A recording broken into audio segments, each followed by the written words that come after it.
Estamos de volta para Acerto de Contas, o comentário lúcido sempre de Isabel Vaz, gestora, e também Francisco Morteira Nabo, economista. Agradeço aos dois a vossa presença neste Acerto de Contas. Isabel Vaz, começo por si. Depois de muitas sessões em que os juros subiam, depois de muitas sessões em que não só fontes da União Europeia, citadas pelo Financial Times, o Wall Street Journal, várias entidades, a Standard & Poor's, vêm dizer que Portugal precisa de um resgate, ouvimos declarações de Angela Merkel dizer que, aliás, ela nunca tinha falado dessa questão. Como é que nós podemos entender estas declarações de Angela Merkel hoje à tarde? Bom, eu penso que a Angela Merkel está aqui num xadrez complicado político também do lado dela, não é? Portanto, os alemães neste momento, ela teve uma derrota eleitoral pesadíssima, não é? E que tem a ver um bocadinho com toda esta indefinição de como é que vai ser a Eurolândia, não é? E eu penso que ela também estará a jogar neste momento com a parte política que também tem que gerir interna. Agora, enfim, vamos ver também como é que é a nossa execução orçamental, não é? E se a nossa execução orçamental, de facto, de alguma forma conseguir convencer os mercados que nós temos capacidade para pagar os nossos compromissos, efetivamente não precisaremos. Agora, face ao que tem estado a acontecer, tenho sérias dúvidas, não é? Houve aqui, depois desta reunião de 45 minutos entre José Sócrates e Angela Merkel e os respectivos ministros das Finanças, quase que um jogo de sombras. Por um lado, Angela Merkel veio dizer que nunca tinha falado da questão do fundo de resgate e da necessidade de Portugal precisar desse fundo de resgate. José Sócrates vem dizer que espera que a Europa apoie Portugal. Pois, no fundo, estamos todos à espera o que é que vai dar a reunião dos líderes europeus agora no final de março, não é? Perceber um bocadinho realmente como é que vão ser os mecanismos que a própria Europa fará para regular os mercados financeiros. Agora, para todos os efeitos, penso que são palavras cautelosas da parte do nosso Primeiro-Ministro e do nosso Ministro das Finanças. Mas quer dizer, eu acho que está tudo igual, ou seja, está tudo em cima da mesa, portanto, se não nós... se adiantou nada em relação, eu acho que não se adiantou nada, ou seja, é assim, aquilo que está em cima da mesa é que as taxas de juros continuam altíssimas. Nós relembro o aviso do professor Teixeira dos Santos, quando disse que taxas de juros acima de 7%, obviamente, são muito complicadas. Estamos num entorno internacional neste momento dificílimo, o petróleo está a disparar, isso vai ter, obviamente, implicações em todas as contas que foram feitas. Enfim, não sei quais é que foram as previsões para o as previsões e, sobretudo, o valor em termos exatamente, e sobretudo os cenários os cenários exatamente que terão feito de previsão para que essas coisas acontecessem, não é? Portanto, agora nós estamos sob fogo, não é? Portanto, é preciso perceber se estamos a cumprir, no mínimo, aquilo que temos no orçamento. Por outro lado, qual é que é o impacto da subida do petróleo, de toda esta crise que está a acontecer na Líbia e o poder de contágio que possa vir a ter. Isso tem impacto, obviamente, no preço do petróleo. Nós somos um país petróleo dependente e, portanto, todo esse impacto vai ter que ser contabilizado, e continuamos objetivamente com taxas de juros brutais e, portanto, aí eu penso que quando o Primeiro-Ministro diz temos que ter aqui o tema do euro, obviamente o que ele está a referir é, efetivamente, o que é que vai ser a política económica, se vamos ser realmente já falámos isso várias vezes aqui nos programas, se vamos ter realmente uma política económica conjunta e o que é que isso significa, ou se vão continuar a ser só intervenções do Banco Central Europeu, se de facto vai haver aqui uma intervenção de um fundo que de alguma maneira os países possam recorrer para que consigam, de alguma forma, vou ter uma palavra feia, mas manipular um bocadinho as taxas de juros que estão a ser praticadas no mercado secundário. Quer dizer, portanto, tudo isso continua em cima da mesa, basicamente. Não é? Francisco Morteira Nabo, que conclusões é que tira destas declarações de Angela Merkel e de José Sócrates? Bom, é um pouco mais do mesmo, não é? Eu acho que a senhora Merkel gostaria de ajudar Portugal. Acho que ela gostaria que houvesse soluções europeias para ajudar os países como Portugal. Simplesmente, como disse a engenheira Isabel Vaz e bem, ela tem um problema interno. Tem um problema interno que começou agora, eleitoral, e que tem vindo a perder posições. E, portanto, ela está numa situação difícil, mas eu continuo convencido daquilo que já várias vezes omiti a minha opinião. Eu acho que a Europa tem um problema de competitividade global, tem que ser resolvido. E depois tem um problema de dificuldades financeiras estruturais de alguns países que também têm que ser resolvido. E nós não podemos fugir, nas próximas reuniões que vai haver na Europa em março, não podemos fugir que se encontre soluções para estas duas questões. A questão da competitividade global da Europa, porque está a perder competitividade a nível mundial, e isso tem que ser resolvido, tem que haver medidas desse tipo, e depois resolver os problemas estruturais financeiros de alguns países. E, portanto, acho que vamos ter, em março, depois de termos os resultados do primeiro trimestre, os do primeiro mês foram bons, os do segundo mês provavelmente também serão bons. Mas o problema grave que nós temos não é um problema orçamental, o problema grave que nós temos é a dívida externa e é a produtividade. E isso é que tem que ser ultrapassado. Portanto, acho que vamos ter, provavelmente, no final do primeiro trimestre, vamos ter uns bons resultados em termos de déficit, em termos de dívida pública.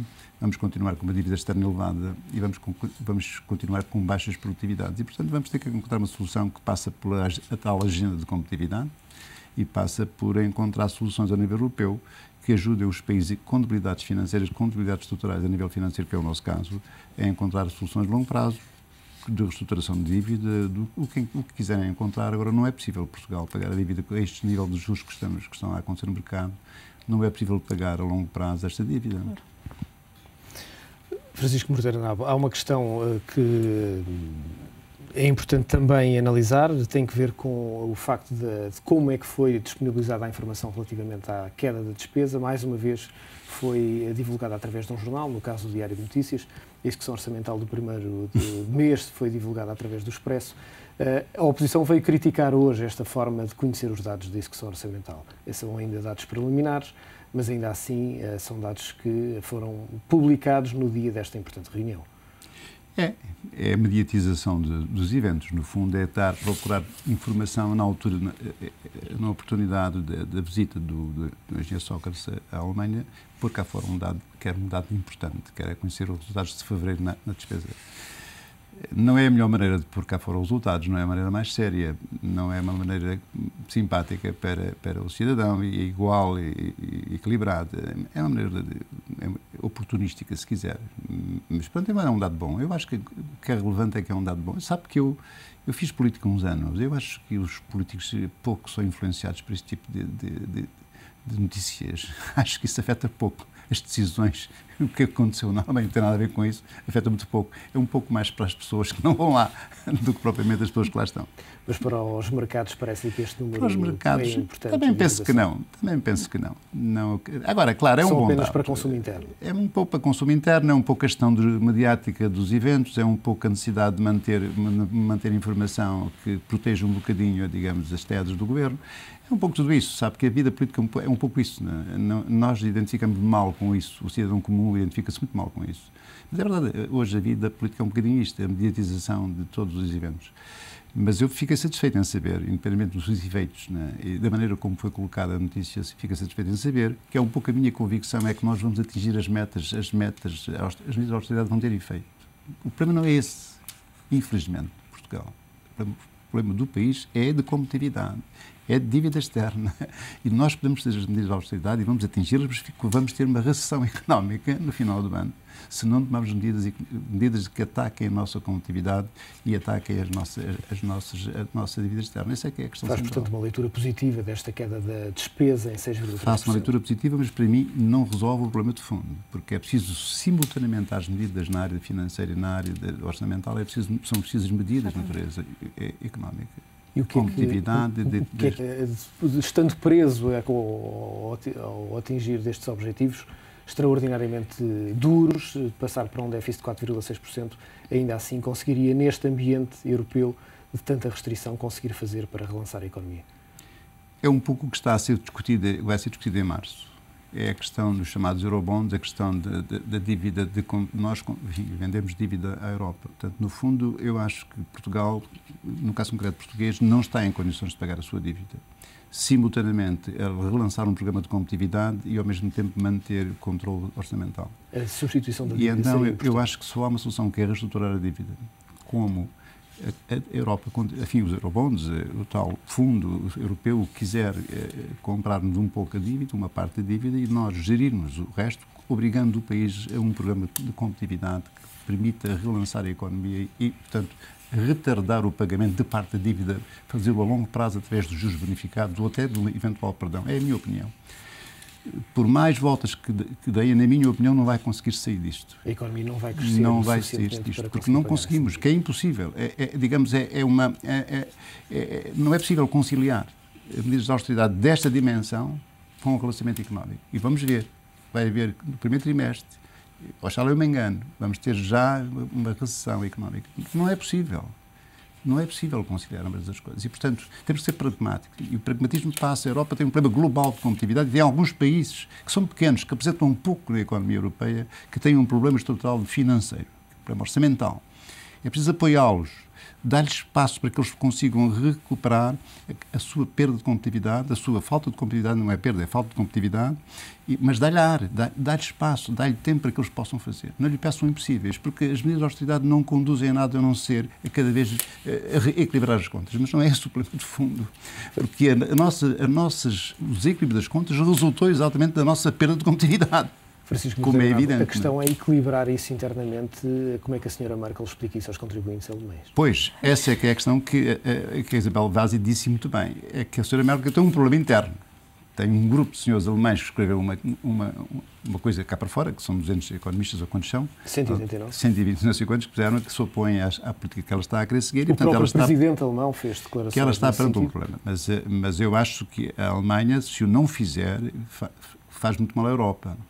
Porque a Europa tem que fortalecer o seu projeto de união, como união económica, tem que se fortalecer cada vez mais e fortalece integrando-se cada vez mais. Não é abandonando os países que a Europa se desenvolve. O maior entrosamento, a maior integração, maiores sinergias, para aumentar a competitividade global da Europa, faz-se com maior equilíbrio entre as economias dos países e maior igualdade entre os países, com uma maior classe média, com gente mais igual, com economias mais iguais. Esta é a Europa que se quer fazer. E se a Alemanha deixa cair países como Portugal, como a Irlanda, como a Grécia, ela não está a contribuir para o projeto da União Europeia, na minha opinião. E a Europa corre o risco de se desintegrar. Corre o risco de desagregação, corre o risco de a Europa se partir, corre o risco do euro sair, de perdermos o euro, perder a estabilidade e a segurança que dá hoje à Europa e, portanto, entramos num descontrole que não é bom para ninguém, do meu ponto de vista.